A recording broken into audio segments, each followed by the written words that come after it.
The Homicide Bryan Danielson feud has crossed promotional boundaries. You are witnessing a clip from last week's Full Impact Pro event in Florida. Homicide, the FIP heavyweight champion, just had a tough match against Rocky Romero. A chaotic scene broke out involving Bryan Danielson and CM Punk. We are seeing the end of it here as Homicide and Danielson came face to face in the ring.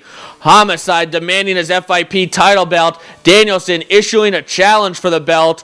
What you're about to see is the feud erupt across promotional boundaries. Bryan Danielson, Homicide, too hot for ROH. What's going to happen tonight? Tape fist match, Homicide, Bryan Danielson.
The second match in the best-of-5 series between Homicide and Bryan Danielson is about to be underway, and don't expect to see any code of honor followed in this one.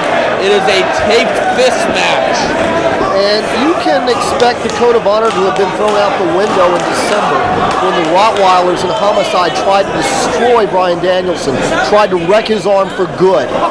And that is what has led to this incredible match last month in Boston. It all saw the first match of the best-of-5 series, an I-Quip match that Homicide won after going after that injured arm of Bryan Danielson. The arm has had some time to heal now, about 5 weeks. Now, after that match, Homicide tried to knock out Bryan Danielson with a pair of brass knucks and end Danielson's career. Danielson evened the score by getting the knucks, knocking out Homicide. That is what has led to this taped fist match. Look at Danielson taunting Homicide, offering him his chin. The rules are pretty much anything goes. You can win by knockout, pinfall, or submission. And what makes a tape fist match different than any other match? Just look at the fists of both men wrapped in extra tape, making their fists like stone. Well, this is what boxers do before they put on the glove. They take those fists. It does two things. First of all, it helps protect your hand so you can punch without hurting your hand. And second, it delivers more weight to those punches. It makes those punches more dangerous. And notice Homicide is without his entourage. Rocky Romero in his corner, but Ricky Reyes and Julius Smokes nowhere to be found. And the word from the locker room, Gary Michael Capetta found out the scoop. Julius Smokes injured when Dan Moff gave him that tackle on the floor. Ricky Reyes sprained his neck from that burning hammer, so they will be non-factors in this one, and that is a big advantage for Danielson, although he still has to watch out for Romero. Well, this could be a horrible night for the Rottweilers. They've already lost the tag team titles. Homicide, the leader of the Rottweilers, now finally connecting. Danielson fighting off. And this is really a different Bryan Danielson than we've seen in the past. We saw the intensity when you showed that clip a little bit earlier from Florida from the FIP show. I've never seen Bryan Danielson this intense. Bryan Danielson, usually a great competitor, a very honorable competitor, but Homicide has brought the worst out in Danielson. We are seeing a new psycho side of Bryan Danielson as he unleashes those rock-hard fists on Homicide. Both men going for jabs early in this one. Well, both men, of course, are brilliant technical wrestlers, but both men are great strikers as well. Homicide can do it all. Bryan Danielson, one of the best technical wrestlers in the world today, levels Homicide right on the chin. Homicide, the leader of the Rottweilers, takes that punch to the head. If the Rottweilers were the Mafia, Homicide is the Don. Well, he's certainly the Godfather, that's for sure. And Bryan Danielson now with that European forearm uppercut, now he's going to go with blows with strikes with the feet as well. Bryan Danielson mixing and matching here, and he's got Homicide rolling. Now keep in mind, he knocked Homicide out with brass knucks last show. Bryan Danielson was the one that called for the stipulation. This is where he feels he has the advantage, and he has to win this. He cannot afford to go down 2-0. It's only a best-of-5 series, so if he goes down 2-0, he has to win all 3 in a row. Homicide now raking the back of Danielson. And of course, we saw these two guys outside the ring last time. Oh, they caused a riot in Boston. That's a scene I don't want to see repeated. Here comes Danielson. He clotheslines Homicide into the crowd. What did you just say? Once again, the ringside area cannot contain these men.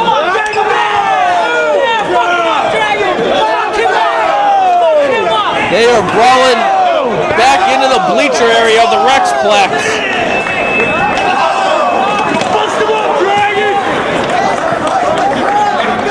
Camera's continuing to follow the action.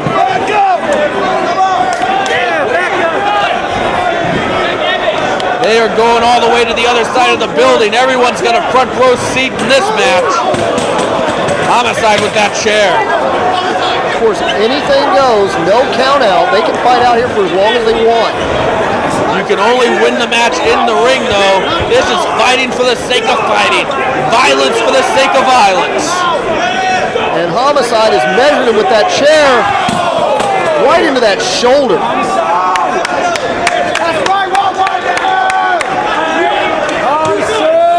Crowd getting a little involved. Yeah, Homicide! What's Homicide doing here?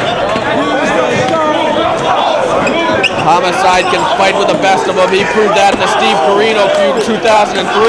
Whoever forget that no-rope barbed wire match at War of the Wire, or the classic at Bitter Friends, Stiffer Enemies against Corino. One of the greatest matches I've ever seen. But what's Homicide going for here?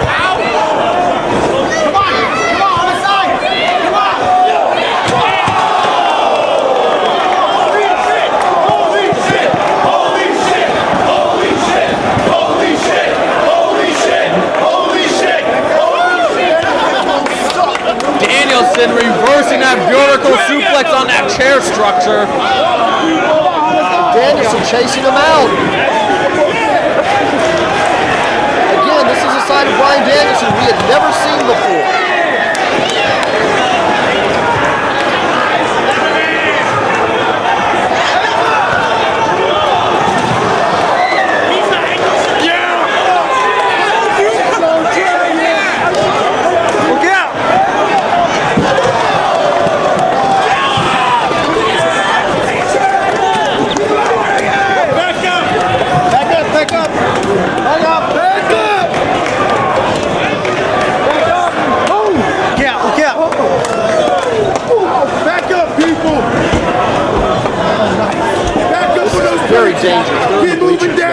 Getting very, very nervous. DDT on the bleachers.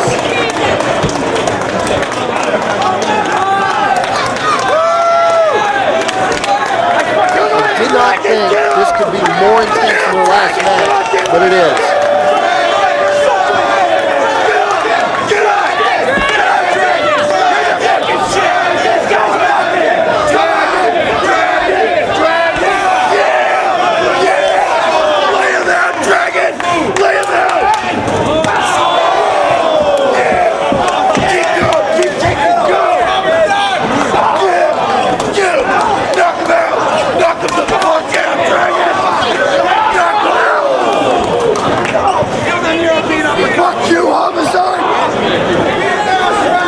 Danielson using his legs as weapons with those kicks, using those rock hard fists as weapons. And they're back in the bleachers, obviously.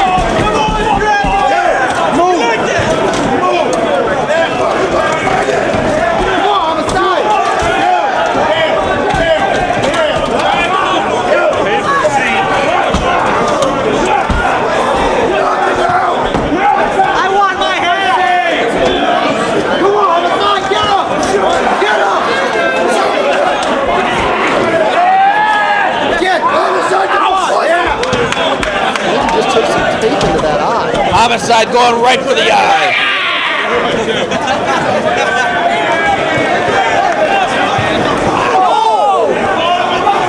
This is no longer a match, it's a war. And it's turned into a war of attrition. What's Homicide looking for? He's got that ghetto fork. He scrapes that fork against brick walls to sharpen the spokes on it. Fuck you, Homicide! When Homicide said he was pulling out all stops, this is what he meant. Like potato salad, bitch!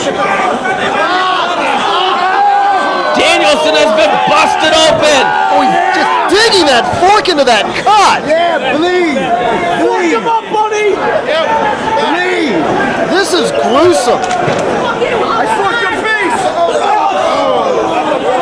Well, Bryan Danielson, he was one of the men that put ROH on the map on the very first show, and he has never bled in ROH ever. Homicide has busted open Bryan Danielson for the very first time. Oh, he's continuing to use that fork. It's not enough that he's busting him open. He continues to use the fork. Homicide's going for the kill here. This is just like Carino.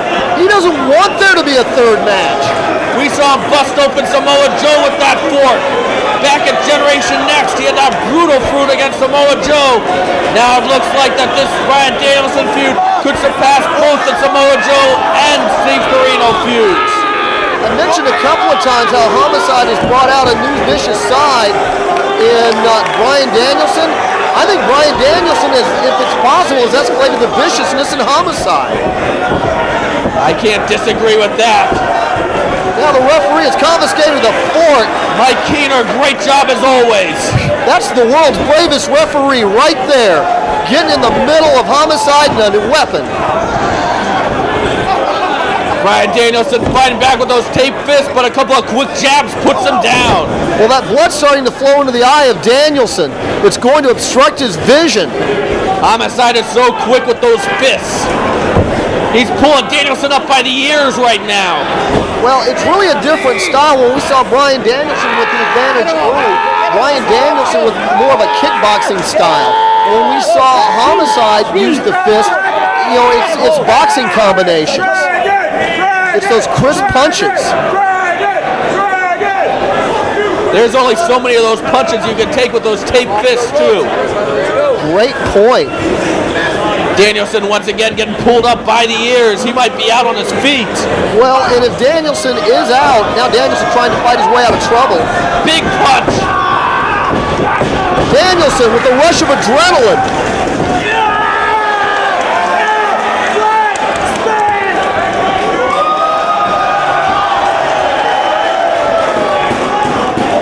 Homicide. Oh, look at that going to the face, pulls Danielson down.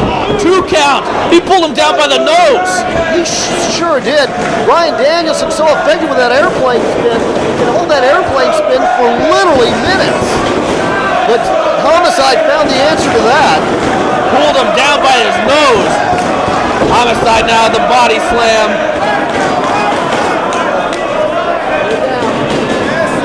He's going up. Fist drop with that tape fist. You talked about how versatile Homicide is. Homicide, as you mentioned, can do it all. He can brawl, he can wrestle on the mat, and he can fly. Right now we're going to see who wants it more, who can take more punishment. Well, here's the thing. If Homicide thinks that Bryan Danielson's out on his feet, he may continue to punish him just for the sake of punishing him instead of going for the victory. Homicide has proved that he wants to put Bryan Danielson out. Homicide now trying to get Danielson back on his feet. That's the old school expulsion. That's Steve Corino's move. 2 count only. And Danielson, I'm a little surprised Danielson was able to get out from underneath that. Homicide there just pummeling the forehead, the cut of Bryan Danielson. Well, and as you lose blood, you also lose energy. You know, Bryan Danielson, known for his stamina, but that's how you sap that. Bryan Danielson is also not used to losing blood. This might be a shock to him. Well, that's a great point. When you see that blood stream through your eyes, there's a tendency to panic. Homicide, though, missing the fist drop this time. This could be Danielson's chance to come back. He cannot afford to go down 0-2 to Homicide. The next match will be in Chicago next week at the conclusion of the celebration week for the 3rd anniversary. We don't know the stipulation next. Danielson could be in a must-win situation. Homicide, though, he could be in a position to put it away next week in Chicago. Danielson fighting back with those blows to the midsection. Punch to the face. And this is where the condition of Bryan Danielson comes into play. Such a great conditioned athlete was able to absorb all that punishment and the blood loss. Danielson is in fantastic condition. He went 60-plus minutes against Austin Aries and testing the limit. He's proved that time and time again. What's Danielson doing now? Oh, we know what he loves to do here. It's a surfboard. Bryan Danielson, he's a man who put ROH on the map in the very first year, and what a 3rd year of ROH he had. The classics against Jushin Liger, CM Punk, and St. Paul. And of course the Austin Aries matches, the Samoa Joe match at Midnight Express reunion, and now the Homicide feud, and Homicide might have to tap. He could get the submission here. Of course, he also has to check his own shoulders. That's right, Mike Keener better take a look at the shoulders of Danielson. This is a submission move right here.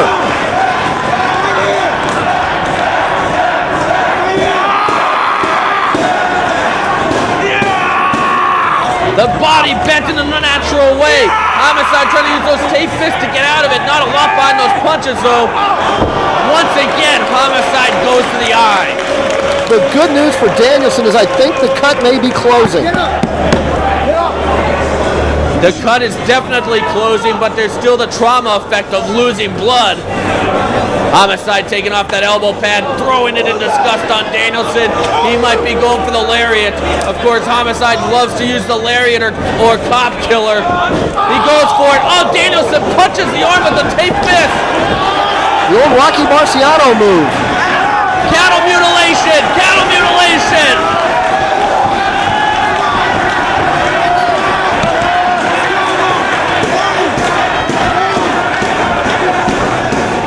This is how he beat him on at All-Star Extravaganza 2!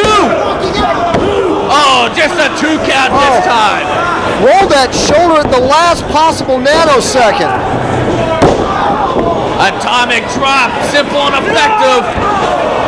Forearm right to the back. Danielson pulling out all the stops. What intensity.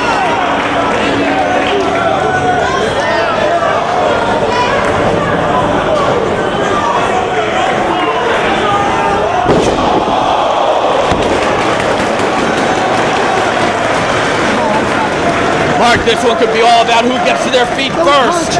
Both men have absorbed a lot of blows to the head with those rock-hard tape fists. And now the referee starts the count. A count out is a knockout in this match. Both men have absorbed so much punishment in their careers. I think Homicide may have the advantage here for some of the reasons you stated earlier. This is unusual for Bryan Danielson to have been bleeding. I think Homicide's been in more brawls than Danielson. Both men come to their feet. Oh, big punches to the head. There's got to be a lot of cobwebs in both men's heads right now. Those are haymakers. All of those shots are designed to put them out forever. Double knockdown. Oh, we got a double knockdown, Mark. What happens if neither man make it up? What's Rocky Romero doing? It's not good, I'll tell you that. I bet Rocky Romero can tell that Homicide's in trouble right now. Well, right now, Romero is blocking the count for both men. Wait a minute! No! Julius Smokes limping the ringside, spraying some mist on Homicide. Oh, come on! Trying to wake him up. He's got that brass knuckles. No! He's taping it to his fist! He is hiding the brass knuckles by taping it to the fist. No! This isn't right! Another double knockout, but Homicide lands on Bryan Danielson. Oh, and Homicide steals one. Homicide is up 2-0. Who knows what's going to happen next week in Chicago as this feud keeps getting more and more intense. Homicide using the brass knuckles.